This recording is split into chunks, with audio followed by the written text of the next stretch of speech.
My God, have I been receiving a shitload of questions on this CEO cylinder. So I've got a notepad right here with all the most common questions I've been getting, and I'm going to answer them for you in this video. Woohoo! That is correct, guys. I have been getting a ton of questions on this CEO cylinder setup from DBC Racing, and it's just been crazy because most of the questions, I didn't even know the answers myself. So I've been doing my research, I've been hitting the phones, and I've got pretty much every question that I've received. I think I'm able to answer it. So I'm gonna go over the questions that I've been getting, and I'm gonna answer them to the best of my ability. And before we even start that, let me just go over these parts real quick and kind of show you what we have. And actually, I'm gonna flip around to the other side and I'll show you. All right, so let's take a look at these parts and then we'll get to the questions. So let's have a look-see at what we have here. Now, can't fit everything in the frame at once, so we'll kind of go over everything little by little. So here is that CEO cylinder. Boom, look at that porting. This is all ported by ESR. I did not have this ported outside of ESR. Came directly from there. Eddie did this himself. It looks like good port work if you ask me. I'll show you the exhaust side. Now, when I posted this the other day, I kind of gave like a quick look of what this thing looked like. A bunch of people were saying, wondering if I was polishing the exhaust, and that is one of the questions that I'm going to answer after we look at these parts, but you can get a good look inside there. This is the power valve setup. This is the power valve right here. You guys can probably see the power valve. You guys can see it in there too. You can see port work down here. Give you guys a good look back here. All looks nice and clean to me. Really nice cylinder. And I did get a gasket set and spacer plate. We will be running a +4mm hot rods crank. Here's the cylinder head and dome. You can see on top, it says 310 race. So this is the higher compression setup, and you can see that inverted dome. So as opposed to the squish band, tapering inward like this, it's actually tapered this way, which is inverted to how a combustion chamber would typically be set up. You can see the piston here is the same way. It looks like a dish. I'll show you how it fits right in there. So this is like the main reason why people have been asking me so many questions. That's the main question, is why is the piston inverted like that? And I do have a pretty good understanding of how it works, and I will be explaining that in this video. Here is the hot rods crank. Like I said, this is a +4mm, so this will be a stroker build. And we do have a Hinson billet clutch. This isn't really related to the motor kit. This is, the clutch side, but that is a new part that we got in, so I figured I would show you that. And I'm reaching outside the frame here, but here is our carburetor. This is a 38mm short body. This should give us really good throttle response. And it is a genuine key-in. It's not a replica carb. Hoses always look really neat. And I will be replacing these with custom colors just for Project M309R. To go along with the intake, we have an intake boot, paper style air filter mount, UPP intake boot for an oversized carburetor, and of course, an ESR reed block.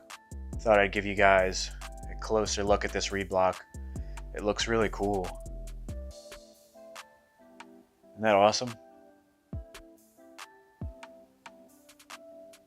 I always thought billet parts were really cool. That's why people pay so much money for them. They're trick parts. Although this is not one of those parts that really trick out a bike. All this stuff goes on the inside, but you can really appreciate a piece like this. And now moving along here, I believe this is the center mount for the exhaust, and I think the brake reservoir can bolt up to this also. Another nice piece of billet. Got the dog bone with some jet sizes on there.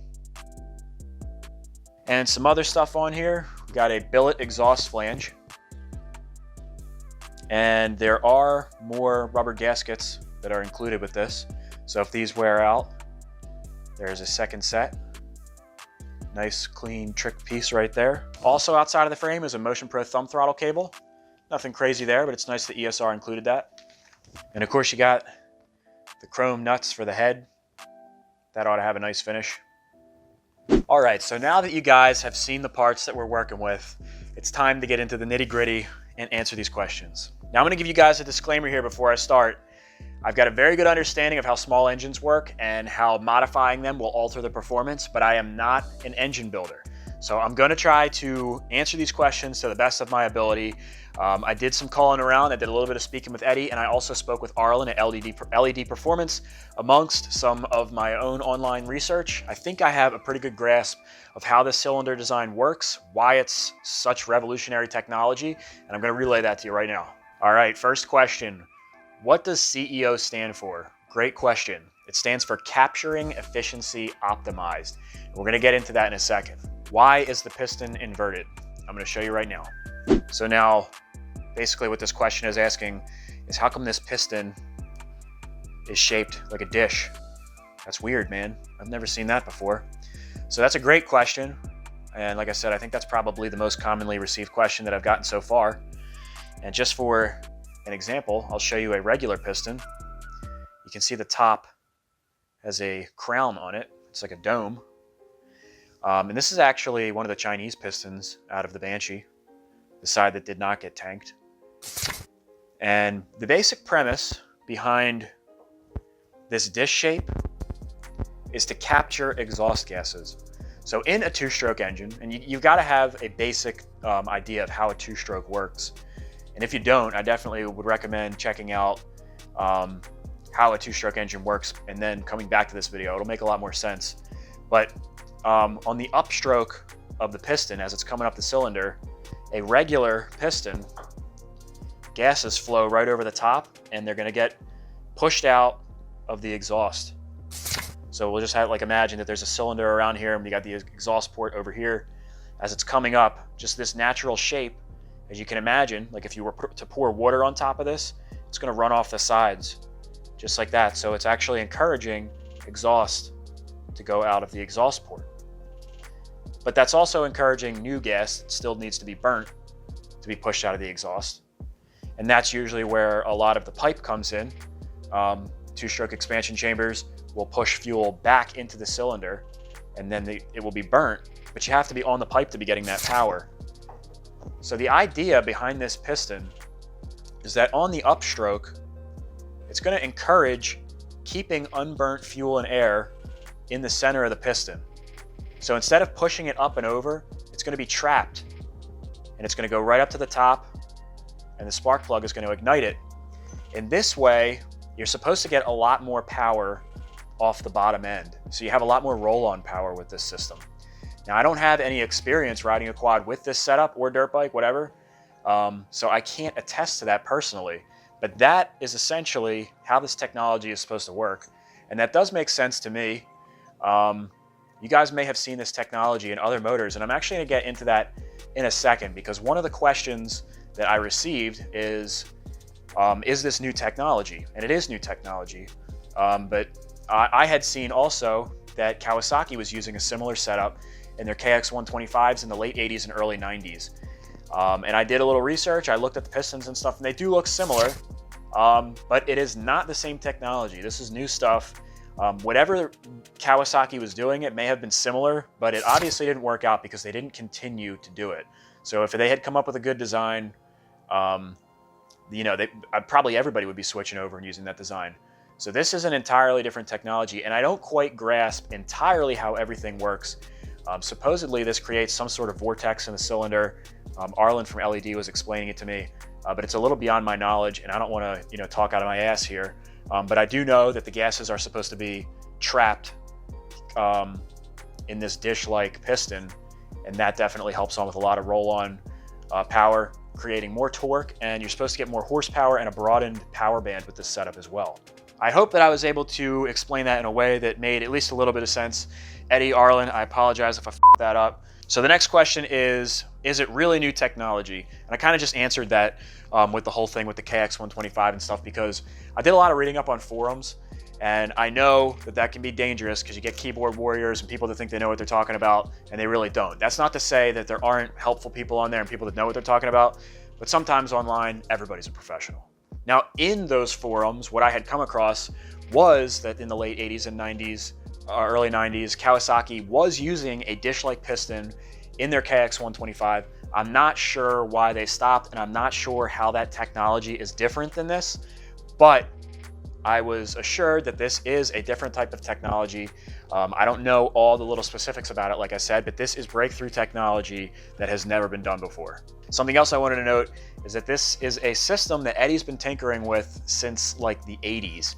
So it's possible that the stuff with the KX cylinders was something that he was working on developing, and it is related to ESR. I'm not 100% sure, but that is a possibility.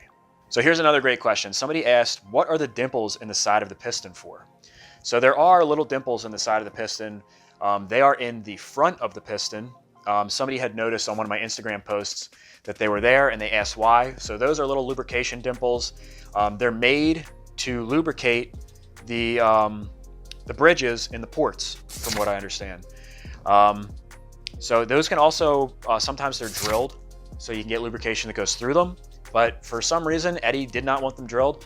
And that's another thing I'm not 100% sure on. So that way, when they're not drilled, they actually hold the lubrication in there as opposed to it going through. But that is the purpose of them, regardless of why they're drilled or not. Those little dimples there are to lubricate the bridges and the cylinder walls. Question 5, is it really that much better than a traditional or flat top piston? So this is another one of those questions that I can't give you a definite answer because I've never actually ridden one. I don't have any hands-on experience that I can say it is absolutely better. You know what I mean? I haven't put them on the dyno or anything. However, after speaking with Arlan at LED Performance, he did tell me that they did do some testing on the dyno where in the same machine, it was a 390cc, they used a flat top piston on the dyno, and then they switched over to the CEO style setup, and they gained about 3 to 4 horsepower and gained torque all the way across the power band. So it would seem that this is a superior design. Question 6, are you porting, polishing the intake and exhaust ports? No, I am not, and I'm gonna explain to you why. So the intake looks like it's ported beautifully. I think that Eddie did a great job. You know, we talked on the phone extensively, and this is ported precisely to how he wanted, and it's supposed to match up with the exhaust setup and everything, so I don't want to touch that. I know a lot of guys, it's popular to get ESR blocks and then send them out and have them ported elsewhere. This one's ported by Eddie. I think he did a great job on it. Everything looks really good. Now for the exhaust, it's really common that people polish their exhausts, and that's info that I probably would have given myself. However, the more that I've been doing builds and gathering knowledge, it might not be the right route to go. On the intake side, it is supposed to be a little bit rough. That causes turbulence in the fuel, and the fuel molecules tumble, and it creates a better mixture. That's good on the intake side. On the exhaust side though, you usually just want that to flow right out. You don't want any obstructions, and you don't want any kind of carbon buildup. Now from what I understand, and like I said guys, I am not an engine builder, but from what I understand, you do want a smooth surface on the exhaust ports, but you don't want it to be mirror smooth. For the same reason, like golf balls, they have dimples in them. There's a reason for that. When the dimples are in those golf balls, they actually create less drag, and a dimpled golf ball can go about twice the distance as a golf ball if it was completely smooth. Golf balls did actually used to be completely smooth, and golfers noticed after they were hitting the ball so many times, they would actually travel further because they were getting little dimples in them from hitting them with their golf clubs. So they started putting the dimples, and that's how they figured it out. But there's an actual physiology behind that. If you type in why golf balls have dimples, you'll find some really cool videos where they have animations and show how air flows and creates different levels of drag. And I believe the same thing applies to exhaust ports. I think the slight amount of texture in there actually is better than having it mirror smooth. And like I said again, guys, I'm not an engine builder, don't hold me to this one because I'm still doing research on it. And I do want to talk to Arlan at LED and see what his thoughts are on that. I completely forgot to ask him when I had him on the phone earlier, but I did want to give you guys an update and let you guys know what's going through my head. The golf ball stuff is definitely confirmed, but I think that same stuff applies here. So we'll just put that on hold and I'll cover that in a future video. So let's move on to question number 7 here. Which exhaust are you running? So a lot of people want me to run LED exhaust. So do I. I actually had originally planned to run LED exhaust. I think they look the best, and I mean, LED is just top of the line. Not to say anything bad about Eddie Sanders, but I love LED, man, and their exhausts are hand coned. I think they're badass. I really like the look of them. That's what I wanted to do on this build. So I talked to Eddie, and I had told him that I was thinking of doing that. I mean, LED and ESR work together, and I'm doing Eddie's cylinder, so I can't see why he would have anything against LED exhaust. And he heavily recommended that I run his TRX5 pipe, which he's building for this cylinder specifically. And I do understand that porting needs to be matched to your exhaust pipe. However, I didn't understand how much it matters. I mean, it's huge, especially in a power valve cylinder. The exhaust plays a huge role. So whoever is doing your cylinder porting, you should probably have them build your pipe too. So in this case, I'm gonna stick with ESR and we're gonna run the pipe that Eddie wants me to run. Question number 8, why don't you get electron? Everybody's telling me to get electron carburetor. And guys, I know what electron carburetor is, and believe it or not, I actually understand how they work. I have basic understanding anyway, and they're awesome carburetors, man. I've heard great stuff about electron. I don't have anything bad to say about them. I've never personally run them. However, once again, I'm going to go with what Eddie is recommending. This is his setup. Eddie's a really smart guy, and he wants this thing to perform top notch, just as bad as I do and just as bad as you guys do.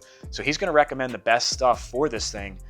And Eddie's understanding of motors is far beyond mine. He says that the 38mm shorty is gonna be the best performing throttle for this setup. It's supposed to have really good throttle response. So I'm gonna stick with that. Maybe we'll run electrons down the road and we can do a comparison, but that's why I'm not getting electron, all right? We're doing the key. Question number 9, why didn't you get a 330? So I guess I didn't really mention it in this video yet, but this is the 310 kit. And it's actually a little bit smaller than that. I think Eddie builds these cylinders so that they are boreable a couple times. They're not exactly 310 because this is a plus 4mm crank, and the total displacement of this motor is going to be 309 cc. So it's not quite a 310. But a lot of people were saying, dude, you can get a 330 kit and you still don't need to do any case porting, which is true. In most cases, when you go up to a 330, you have to port your cases or it's not going to fit. It won't work.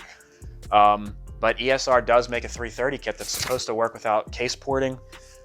I didn't do too much research on that 330 kit, but I did read a lot of feedback of guys that have run them. And from what I understand, the reliability isn't the greatest on the 330 kit. So the 250R ran great with the stock cylinder. I think the 310 is going to be more than enough power.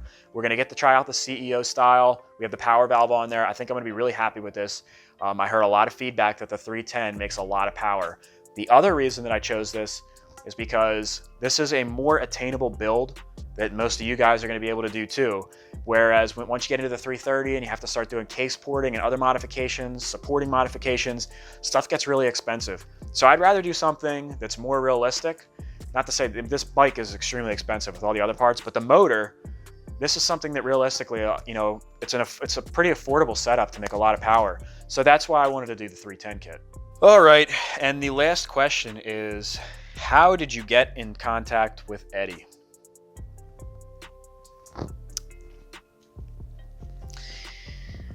All right, I gotta get political here. No, I'm just kidding, guys. I'm gonna give it to you straight. It can be really frustrating ordering custom parts, not just from Eddie Sanders. So you gotta understand, a lot of guys that are making custom parts like this, they're one-off designs.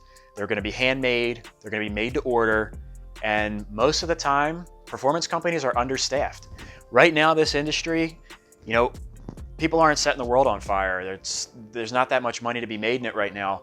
And to be properly staffed and have enough people with contact information and people that can properly answer your questions, that's gonna cost a lot of money, and sometimes it's just a little bit too much. ESR is a one-man show. It's literally run by Eddie. He does everything, man. He runs all the machines. He does all the shipping. He answers questions. Just because he's not answering your questions doesn't mean he isn't being attentive to people. And I can attest to that personally with my YouTube stuff. I know a lot of you guys get frustrated with me not answering DMs and stuff like that, but you know, you guys, sometimes you have to put yourself in the other person's shoes. You know, for me personally, I literally get over 100 between comments, DMs, and emails. I'm literally getting over 100 messages a day. It's impossible to answer everybody. So I try my best to answer everyone. The same thing goes for these performance companies. And I get it, you know, you're working hard for your money and you're paying money for these parts and stuff. But here's what I can tell you. Eddie's a really good guy. I've had him on the phone a couple times, and he's a good guy. He cares about his customers, he cares about the products that he puts out, and he wants to make sure they're really good. So the guys that are following the build, you know I waited a while for this cylinder, but it's because he wanted it to be right. And he did a really good job with the port work. And I'm really happy with all the stuff that I've received so far. He's building the exhaust right now, and I'm sure that's gonna be great too. It's just one of those things, you gotta be patient. Something else to note, if you guys are building a 250R, ESR's prices are, I don't want to say absurdly low, but if you compare them to the competition, his prices are really good. So you got to hand it to the guy. He's giving you a really good product for a really good price. Somewhere along the line, you might not get immediate customer service, but he is there. If you give him time, he will get back to you. You just got to stay on him and give him some time to get back to you, and he will. It's just the industry, man. I am not the kind of guy that likes to make excuses for anybody, seriously. But I do want to relay this information to you guys because that is the #1 DM that I've received since I've ordered the CEO cylinder. Since I've even considered doing the CEO cylinder, I've been getting DMs of people saying, dude, how the hell did you get in contact with Eddie? I can't get in contact with Eddie. I ordered parts and I called him, he hasn't called me back. That's the #1 thing that I've been getting. So I just want to give you guys, put you at ease just a little bit. Shoot him an email, leave him a message, and he will get back to you. He's just, the dude's swamped, man. He does a lot of stuff. And the industry right now, we need guys like Eddie around, all right? There's not that much options with 250Rs. You know, you got CPI making cylinders. I'm not even sure if Pro X is making cylinders anymore. And then you have ESR. So, you know, these quads, they went away. It's been over 30 years. And Honda's not making parts for them anymore. And if we want to keep this industry alive, we got to help these guys out. And, you know, probably the best thing that you can do for Eddie is give him some patience. He's really working his balls off developing this stuff. So this is seriously really new technology, and it's a little bit newer than even I was aware of. I mean, they were doing preliminary testing with this back in December. So there's a lot of stuff that he's working the kinks out of. The machine that he has where he builds these CEO cylinders has been a struggle for him. So he's working the kinks out. But like I said, guys, just give him some time. All right, so hopefully I was able to answer some of your questions. Again, Arlan and Eddie, I apologize if I misrepresented any of this stuff. Let me know in the comments section below what you guys think of this stuff. I am super excited to run this. Hopefully, like I said, that TRX5 pipe will be coming in the mail shortly. Other than that, we have the Nerf bars are on the way. Shell Vest is making me some custom scoops. And once the Nerf bars and scoops get here, stuff is going out for powder coating. I wanted to wait until we had all the parts together so that I can do it out all in one shot. I don't have to go back and forth a couple times. I want to make it as easy as I can for the company that's doing the powder coating. If you didn't see, I just got a bunch of 4Works parts in. I got the hood in and the seat cover. I also customized the hood. If you guys want to check it out, make sure to check that video out. And otherwise, guys, that's what's going on in the shop right now. So I will be back on Monday for a really nice quad of the week, and it is a 250R that was completely customized. It's actually a 450R that's been converted to a 250R. It's really badass. If you follow Dirt Wheels, or you're subscribed to Dirt Wheels, it was actually featured in their magazine. So I'm really excited to share that with you guys. And all right, guys, have a killer weekend, and I will see you in the next one. Peace.